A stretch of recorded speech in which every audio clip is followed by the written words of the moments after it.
अस्सलामुअलैकुम वरहमतुल्लाहि वबरकातुहू।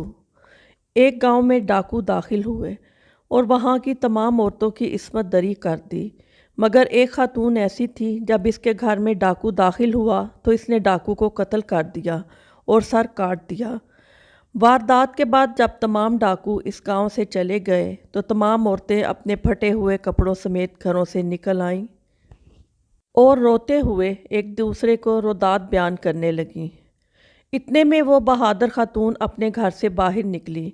औरतों ने देखा कि इसके घर में दाखिल होने वाले डाकू का सर इसने हाथों में उठा रखा है और नहायत गैरत व खुददारी के साथ वो इनकी तरफ आने लगी।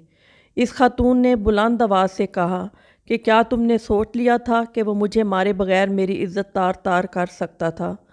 गांव की औरतों ने एक दूसरे की तरफ देखा और फैसला किया कि इसे कत्ल कर दिया जाए ताकि इनकी इज्जत बची रहे और इनके शोहर काम से वापस आने पर इनसे ये ना पूछें कि तुमने इस तरह की मज़ाहमत क्यों नहीं की।